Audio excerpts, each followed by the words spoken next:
Well, there's a rare event for this season of the tournament. The men in orange registering a victory. Only their second, going from 2 to 4, doubling their tally, and really at the moment spoiling the party for Rajasthan, who had put what we felt was a decent total on the board, 164 for 5 on the back of their captain's 82 of 57.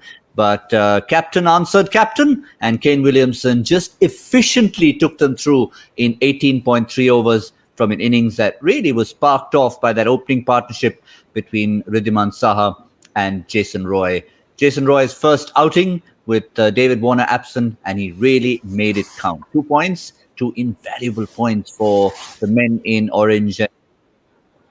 Rajasthan will feel more than anything else it's 2 points lost for them, and this is the time everyone who's hovering in that middle table, the middle muddle as we're calling it, will be looking at points lost at this stage of the tournament. Welcome to Cricbuzz Live in association with our fantasy partner My 11 Circle. We'll be chatting with Lisa Sthalekar and Joy Bhattacharjya, both of whom were painting themselves pink at the start.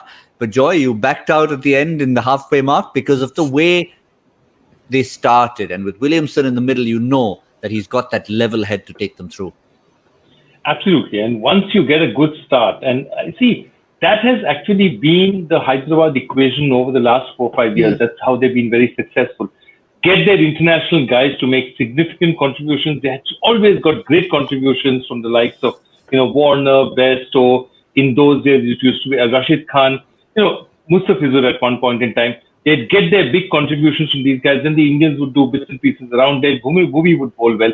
So that's the formula they've used, and that's exactly what happened this time as well. I mean, Wriddhiman Saha played a quick fire 18. Abhishek got you a little bit of runs, but really the bulk of it was Jason Roy and it's Kane Williamson. And that's it. And look at these two partnerships. 31 balls for 57, 41 balls for 57. And the second is slower, not because necessarily they couldn't hit faster than that. They didn't need to hit any faster than that. It was scientifically done, riskless cricket to win games. It's not great television because they did it so smoothly that you look at it and you say that, no, they just went ahead and I can't tell you. It wasn't exciting.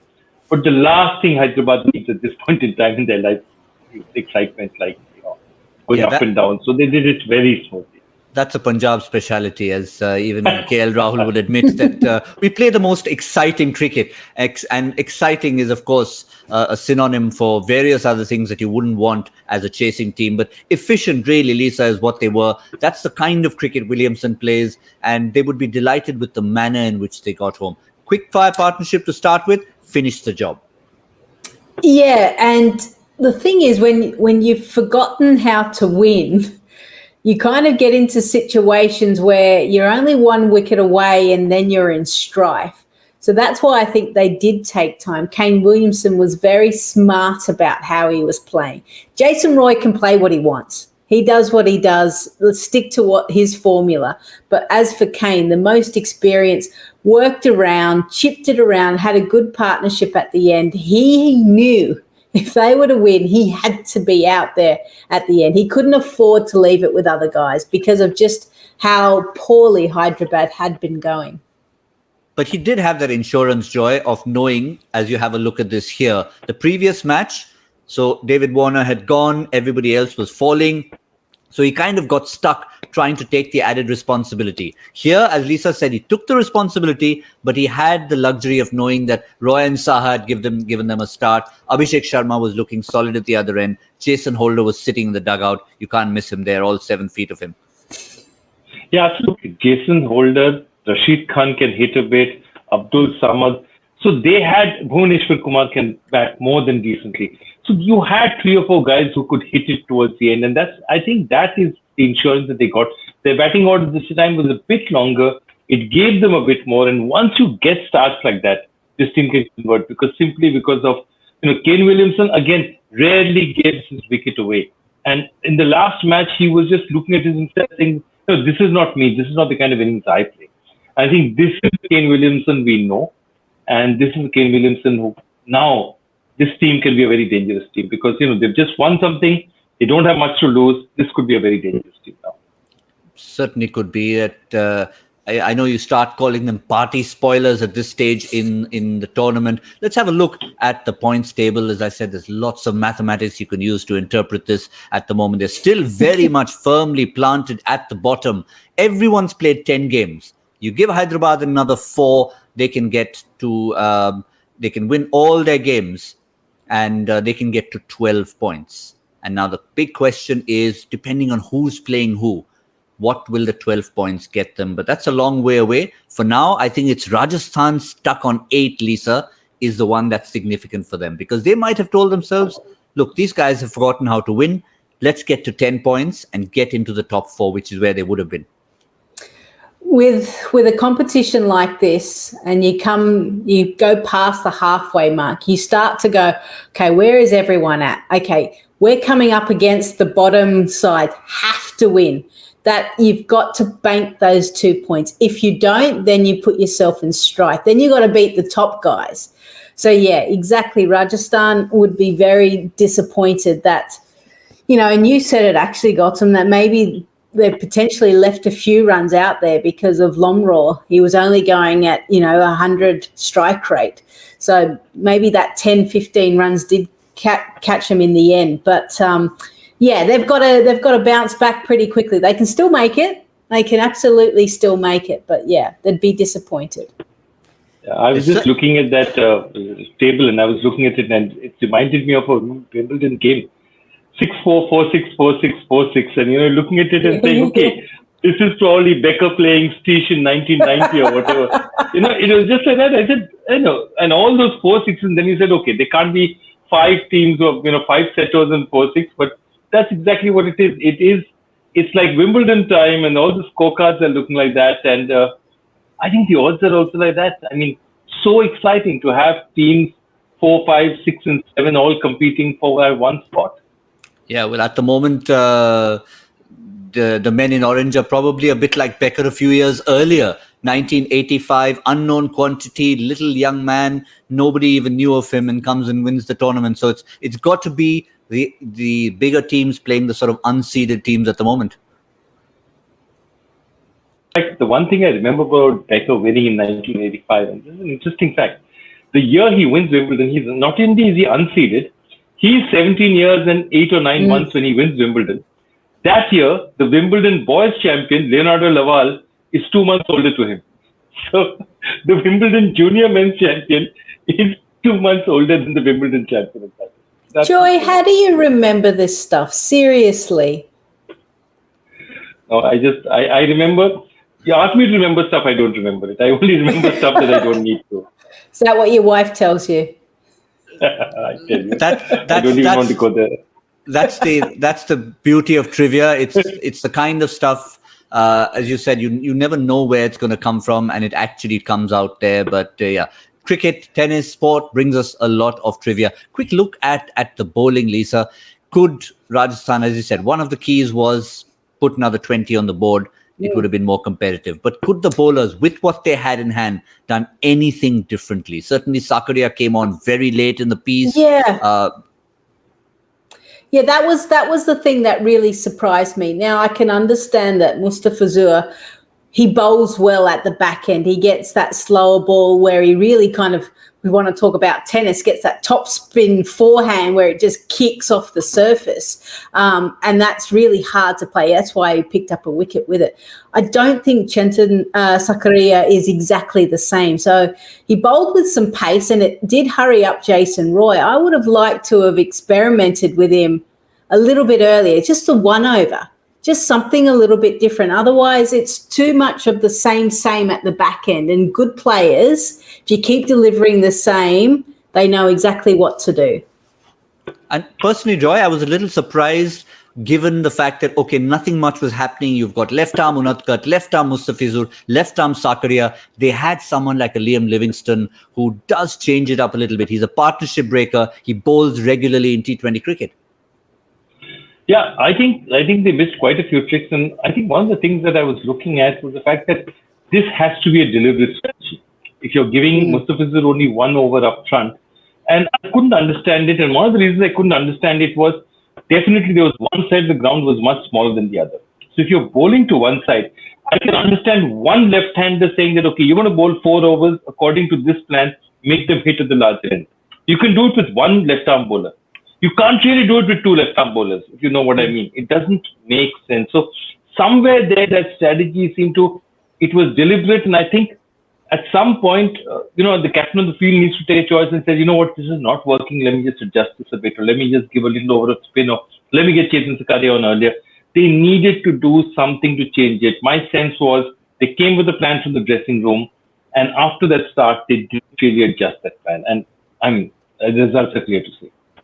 Sometimes your numbers are important and matchups are very important in T20 cricket, but then that gut feel, because when you go out there, the pitch changes, a batter may bring out a different stroke or attack you differently. You have to go on the fly. So all of those plans, it's almost like under 10s. You take your piece of paper out. I bowl this person 1, I bowl this person 5 over. You can't do that, unfortunately. There can be a strategy, but as soon as you walk out there, you have to think on your feet. Question to respond to what Lisa said, and I think it's something that was discussed in commentary as well. Sanju Samson, not experienced as a captain. He's just played a wonderful innings. There is that fatigue factor. He let through a simple set of byes through his legs. He looked a little tired, and that can play in your mind as captain because your wheels need to be turning and you're keeping wickets. I think he's taking a lot on himself, and it is difficult. But see, my sense is if you've played really well, if you've scored 80 odd runs in the first inning, you're up. The adrenaline is pumping so hard, and this is not a 50-over match or a whole day of a test match, that he's really tired. This is like 20 overs. I really think that in this period of time, he'd be pumped up. I think he might have missed a trick out there, but I don't think it's fatigue so much because he'd be on a real high with the kind of batting he's done. He's now saying that we win this, we're in 4th place, and therefore I think I think they've just got the tactic wrong, and I think perhaps they didn't adjust. And there's this great saying by Erwin Rommel, which says that every battle plan no battle plan survives the first day of battle. And that's exactly that. No plan survives the first 5 overs. Most of the first 5 overs are over. You can tear up the plan and throw it away because you need to make new plans. Well, I'm glad we got away from tennis and went on to war. Battlefields. Battlefields. I thought we were going to have one Joy. more. Yeah, I was good. I thought you've stopped the tradition of pulling out a book. Some World War II book you pull out from there and get the quote out. All right. So I will do it next time, 100%. Yes, I will remind you to do exactly that. But that's as far as this match is concerned. 2 points for the men in orange, and Rajasthan will have to fight to try and get those crucial points in their next match. For now, we're looking at a midweek double-header, and it's going to start with 2 very different kinds of clashes. One is going to be a scrap for points in the evening, but before that, it's going to be one team comfortably placed, another team desperate to pick up 2 points after a heartbreaking loss against Chennai a couple of days ago. Kolkata are the team that need those points. Delhi are sitting pretty. They can even afford a loss or 2, but they just seem to be on a roll. It'll be interesting to see the dynamics as they come out. But more importantly, Joy, let's start with the possible combinations for Kolkata. Kuldeep gone. Ray Russ did not look good when he limped off the field the other day. I'm not sure if they want to risk him immediately after that, given the fact that they've got more matches to go. Hamstring is always a concern. Yeah, hamstring is hamstring can be it just depends what is the grade of what's happened to him, and nobody other than the physios will tell us.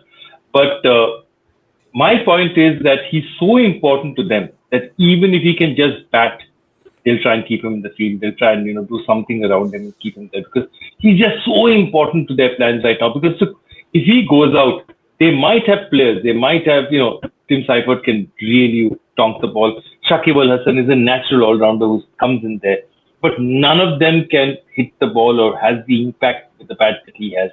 So they'll be really, really sweating this. And I can't see them even taking a decision. They'll probably, whatever the physio tells them, Brendan will be saying, tell me 3 hours before the match. That's when I really want to know. I don't want to know before that. Work on him all night. I don't care if you guys don't get me sleep. I just want to know 3 hours before a match if he can play or not. He's just too vital to them. It's too big a match. And remember one more thing. The kind of bowling Delhi has the kind of bowling that it's not going to be very easy. Maybe a Shubman Gill possibly has that class. But for a Rahul Tripathi or a Venkatesh Iyer, they're not used to playing 150 plus bowlers that often. It's not going to be that easy. This is not the kind of game that they're going to be used to. So it's so much will depend on class international batsmen. Owen Morgan, Andre Russell. These are the Dinesh Karthik. These are the kind of guys, maybe Shubman Gill, who can give it to for them. But this is a very different attack from whatever Kolkata has feasted on. Their batsmen have feasted on the last 2-3 matches. That looks like the matchup it's going to be. But before we come to the Delhi squad, Lisa, assuming the worst for Kolkata and Andre Russell is not available, could it just be a blessing in disguise with Sharjah not playing the Sharjah of 2020 and that someone like Shakib Al Hasan comes in and gives you those 4 overs? Yeah, that's potentially an option. And we've seen Sharjah a bit lower and slower, don't we? I actually thought it would play like it did at the start of 2020. But, it'd be 200 plus. And I was very surprised to see that, the 150, I think it was, around that scoreline was okay. The other person that you could potentially bring in is a Ben Cutting. So he's very similar to an Andre Russell. I mean, not the same size muscles or the ability to hit, but he can bowl that back of a length. He's played that role for Sydney Thunder and did it really well during the Big Bash. So that might be another option that Baz McCullum and the team may think about. But yeah, it's for Kolkata, the injuries don't help them. Andre Russell's a key, whereas Delhi seem to be just cruising, just another tournament, just everyone's getting together and everyone's performing well. So yeah, it's going to be hard work for Kolkata, I think. Yeah, probably need that all-round option, Cutting or Shakib Al Hasan, which means Tim Seifert will be lower down the pecking order, though Kolkata will know that he's come with a reasonable amount of form from the CPL. So lots of choices for them. All is not lost with Andre Russell if he decides to rest for one game. What about Delhi? Joy mentioned the bowling attack. The juggernaut rolls on from the north of the country. The 2 South Africans have been in seriously good nick. Anrich Nokia cranking it up to about 150 plus, and Rabada being his usual efficient self, picking up wickets in the power play, picking up wickets at the death. So they don't really have any selection issues. They just want to bring the best 11 on the park and continue to rack up the points. They do. I think the only thing that they'll think about is who's going to be their 5th bowler, because they have 4 of their bowlers are absolutely settled. No, actually, you have 5 absolutely settled, which is Avesh Khan, Rabada, Nokia, and then of course you have Ashwin and Akshar Patel. They have Lalit Yadav as well. See, Delhi also has an excellent spin attack, and it'll be interesting because if Shakib plays, you have 2 really, really good spin attacks playing against each other. But interesting, Joy, they didn't use Lalit Yadav last time. He was sort of a replacement for Stoinis, but he pretty much didn't take part in the game at all. Yeah, but again, Delhi has the luxury of doing stuff like that. Delhi is doing what Dhoni used to do in his pomp and is starting to do again today. That, he'll throw the ball to somebody, and then for, 2 matches, Jadeja doesn't get the ball. Suddenly Jadeja told, okay, you need to bowl 3 overs today, or Harbhajan needs to bowl. And that's what I think Delhi has the luxury of. Very few other teams have the luxury of. I think Chennai again this season. As far as Kolkata is concerned, I would really again try and do something out of the box, because this, who's the better team? There's no doubt, even with whatever Kolkata has done, and I think they've done fantastically after returning, even though they lost their last one, is overmatched. Delhi is a much stronger team on paper, let's face it. So Kolkata needs to do something to change that chemistry to something different to sort of shake them up and make them think a bit. And I think Brendan is a perfect coach for this situation. I mean, if you want a coach who's going to say, okay, let me do something and really shake this up, Brendan is a perfect guy. So I'm really hoping he does something from left field, maybe play Harbhajan and get him to bowl a bit, or do something that changes. He has to change the setup. If the setup goes normal and both teams play absolutely straight, I think Delhi has an advantage. Well, the good thing we see, if all of you follow social media, Delhi, of course, were one of the pioneers in their team meetings being put out there. But we've seen Kolkata do that as well. And Brendan's got some interesting little exercises for the teams. There was one where they had Sunil Narayan playing pool, and he did a whole analogy about how a game of pool can be like a game of cricket, never over till it's over. So they know that even if they're pushed to the wall, you know, the 8 ball is never far away. But the one thing we haven't mentioned, Lisa, in all this, Delhi's bowlers, Kolkata's batsmen, the spinners, but Delhi's top order have really been firing to the extent, like a good umpire, you don't really notice them. Dhawan, Iyer, and Prithvi Shaw. Yeah, and the fact that Shreyas Iyer obviously was injured the first leg, hasn't played a lot of cricket, comes back, scores 240-odd, player of the match in the last game. He's picked up where he's left off. And then, you know, we haven't really touched the middle order, to be honest, because the top have just been hogging the strike. Shikhar Dhawan is just such a class. He just knows what he needs to do. He's picked up his strike rate a few seasons ago. He's staying consistent. Then he's got all these youngsters going around him. It's actually the perfect combination. And it's taken Delhi a few years to get the combinations right and the belief that the players have. And now they're reaping rewards. Yeah. Well, it looks like it's going to be an interesting matchup with strength on both sides. Will Kolkata do something left field? We know for Delhi, it's going to be just more of the same. But as I said, 2 contrasting games on a terrific Tuesday. It's going to be a double header in the middle of the week. The second game is all about a straightforward scrap for points. Mumbai against Punjab. Mumbai will be wondering where that last game went. They looked like they possibly had a decent run chase on against Bangalore, but it all went pear-shaped. And it's this unfamiliar territory, Joy, for Mumbai. Yes, they're slow starters, even in the second half of the season, but time is running out for slow starts. Yeah, and the other thing is that, remember, Mumbai does not like to change their team. They really, really don't like to tamper with their team. So what happens is that if they don't play, if they have to change, I'm just looking at that lineup and saying, who do they really change? If they want to say, give Ishan Kishan a rest, all they can do is bring Saurav Tiwari in for one of these. But there's nothing else. There's nobody else who's played at all or looks close to playing. I mean, the only other person you can look at is Jayant Yadav if they want to play a spinner instead of another fast bowler. But really, this is not the kind of pitch in Sharjah. They might not really look at it. Rahul Chehra is doing a good enough job for them. Kunal Pandey is bowling for them. So that's the problem. It's a great 11 and it's a terrific 11 minutes on song. It's not working now. And I think that, the other pieces are so very different, to try and fit them in is difficult. So I think Mumbai is the kind of team who will grit their teeth and say that, maximum make one change or something and say, we've trusted these guys. We won 5 championships going with our strength. Let's do it again.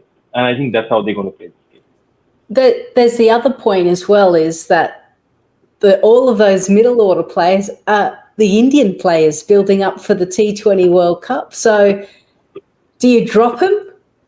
Because they've got to play to get some form back. So it reminds me of when I used to play for New South Wales. They had so many Australian potential players that you had to give them overs, give them time in the middle. It wasn't just about your state winning. It was about potentially those individuals going on for higher honours. So there's another storyline that's kind of going on with this, which I'm fascinated to see, because we talk about franchises are so cut off. It's about them winning. But surely there's something in the back of all of their minds of, we've got to get these guys in form.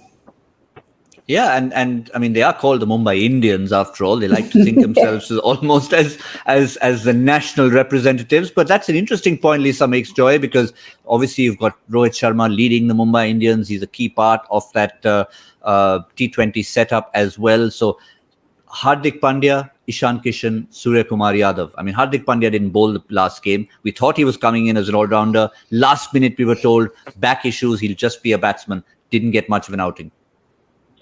Absolutely. I mean, and 6 players playing, potentially playing, 6 players in the 15 for India. That's a huge percentage. That's, 33% of the players. Around that. And that's my big problem, that you have a huge disproportionate, Mumbai Indians players' fortunes are disproportionately linked with the Indian team's fortunes. So these guys need to perform, and they can't be dropped, because if they're dropped and they lose confidence, I mean, they're going to be also. Correct. There's one more thing, Lisa, that struck me. That if I was the Indian team physio, I'd be calling up the Mumbai team physio every day and asking, what is the exact situation with Hardik Pandya? So, look, I don't need to know that conversation, but I really, really hope those two are talking to each other and know exactly what's happening with Hardik Pandya. Because it's India's fortunes. If he's not fit to bowl, they cannot afford to play him just as a batsman. They need another all-rounder in.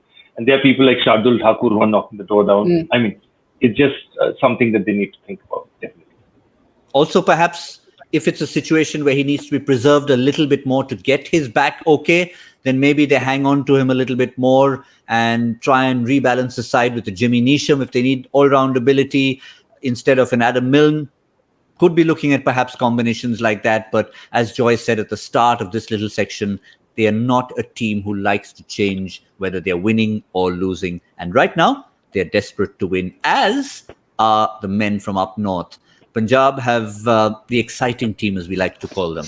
This is the time they'll want to throw that straight out the window. We want to play a very boring match and want to come away with 2 points and let Mumbai do what they've been doing consistently in this part of the season, which is not win.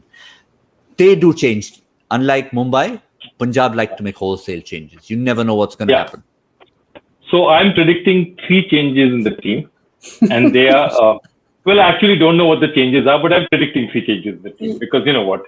This Punjab, they have to change. It's Punjab, yeah, correct. But you haven't really had consistency. I mean, Gale comes in, Gale goes out. Puran, yes, he was there, but he was there in a game when he couldn't quite finish things off. Markrams looks solid, but you have options. We talked about Chris Jordan playing early on. He hasn't played yet. Adil Rashid came in. Adil Rashid went out. And the 2 all-rounders in Fabian and Moises Henriques haven't really got a look in. So they've got options, but the question is, who are they going to turn to, Lisa? Yeah, it's an interesting one. I'm a bit surprised that we haven't seen Fabian Allen. I mean, he played the one game. He took the flying Superman catch like he always does. Like that's what you can rely on with him. But he is a late order hitter, and he does bowl really handy spin. So he is a contender potentially. And Aidan Markram, he's got a couple of 20s, but you know, if you're going to have an international that bats at the top, they've got to go big. You can't 20s. Anyone can get you 20s. So they've got to look at that. I'm glad Nicholas Puran has done a little bit better than the first leg, though he's now starting to slide again. So fingers crossed for him, he can come back up. But I do feel like they changed too much. And Joy, you're probably right. They will change again. But they do at some point have to stick. And it's the middle batters, the middle order batters that really do need to fire. I think the bowling, they found Nathan Ellis that could potentially finish for him. He bowled well that last over to defend 13 runs. So maybe it's just from a batting perspective, that middle order. Yeah, there are very few pillars they're building around. I mean, you look at it, maybe you look at the pillars.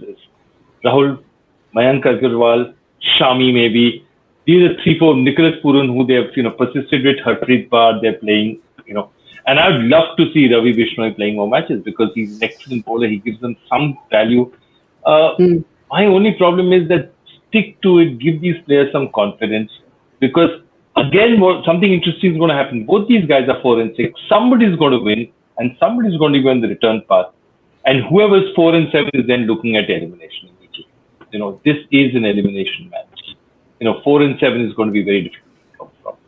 Yeah, remember, we all talked about the fortunes of the team at the bottom, but it's not just one team will be eliminated. When we get to the final 4, it's 4 teams who will miss out on those playoff spots. So it's going to be very, very interesting. Nathan Ellis was going to be my one question, but Lisa already answers that. She feels he's done enough to keep his place. But I think, Joy, Ravi Bishnoi definitely just the energy he brings on the field. There's no way of dropping him again. Yeah, I mean, again, quality India player is coming forward. Look at the kind of results they've done for you. He's really, with Bishnoi, you've won 9. Without him, you've won 1 match. I mean, that's got to tell you something. This guy does stuff on the field, and he's got the best, tutor in the world. Anil Kumble is sitting out there on the bench next to him, 619 test wickets, who can tell him, this is what it is. And Anil Kumble in his time was not known as the big spinner of the ball as well. I mean, BISHNOI is also more of a googly kind of bowler, but that's what Kumble used to do a lot of as well. And I think that's the thing. I find it very interesting that so many changes are being made, because this team is being led by a man who is a paragon of stability in his time in the Indian team. So that's what I find interesting. Perhaps somewhere they'll discover that balance and that sort of serenity.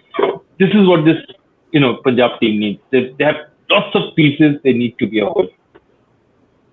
Yep. Well, it's 2 matches to look forward to on a terrific Tuesday. But at this stage of the tournament, it's not necessarily only about the runs and the wickets and the Superman catches, but who is placed where on that points table. We've seen it once. Let's have one more look at it, this time in the context of the two teams we just mentioned. Mumbai, who were sitting in the top 4 saying, yes, we've had one blip. This is where we belong.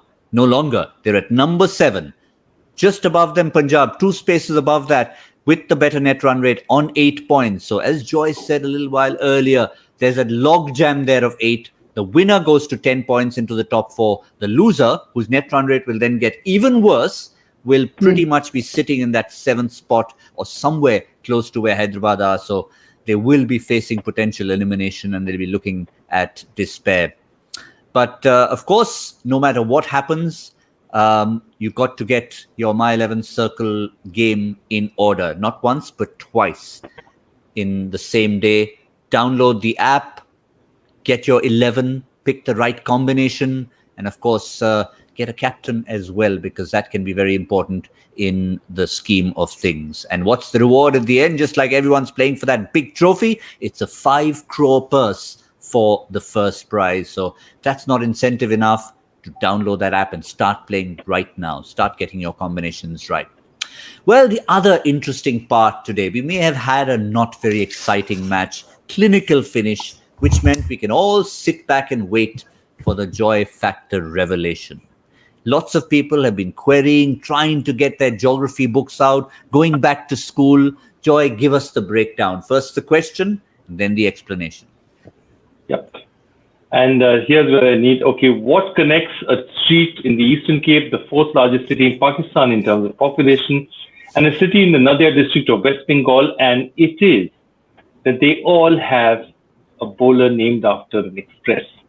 So the Ndingi Express is Makaya Antini. Shoaib Akhtar was the Rawalpindi Express, which is the 4th largest city in Pakistan. And Jhulan Goswami is, of course, our very own Chaktaha Express. Chaktaha is one of the largest towns of the Nadia district of Bengal. And so it's all about bowlers who were nicknamed Express from various places around the world.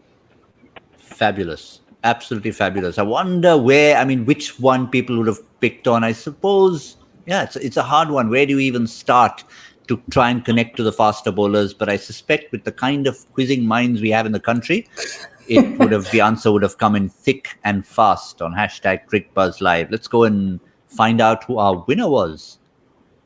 And yes, it's a new winner, which I'm pleased to know. I certainly haven't seen this name on the scoreboard before. Akash Kamal. So well done to Akash to figure that out. Lisa, did you have any clues whatsoever about that one? No idea. Firstly, because I had no idea that Jhulan had a nickname like that. So I wouldn't have even thought that. I wasn't even thinking women's cricket, Joy. Bravo. Yeah, not only that. The Jhulan is not only that, they apparently are halfway through making a movie about her life. Yes. It's called the Chaktaha Express. That film is going to be called the Chaktaha Express. Okay, great. I'm going to get that in commentary during the test match. You watch. Okay, perfect. Yeah, you better do that. What a finish she was, Chaktaha Express. She not only bowls, she can bat a bit. What a boundary to finish off for the girls to end that 26-match winning streak after what happened in the previous game. Well, that was interesting watching that right till the wire. We've had interesting games today. As I said, not necessarily the kind of game we've had in the past. No heartbreaks. It was a team that looked like they were chasing, went on to finish the job. Well, that's all we have on Monday night right here on the show. Thank you very much to Joy and to Lisa, who is just waiting for the sun to rise very shortly. We'll let you go while it's still dark outside, Lisa. We'll let I you go while it's still appreciate dark it. outside, and we will try and go before the date changes right here in India. Fascinating stuff as always. One more reminder, Cricbuzz Plus, that's the place for all of you to go. If you, like Akash, are the kind who can derive an answer out of nothing from the cricket world, then you and many others need to be there. Subscribe and you'll find lots and lots of content. Terrific Tuesday coming up, double header, lots and lots of fun in prospect. For now, from Lisa, Joy and myself, it's good night from Cricbuzz Live, brought to you in association with our fantasy partner, My 11 Circle.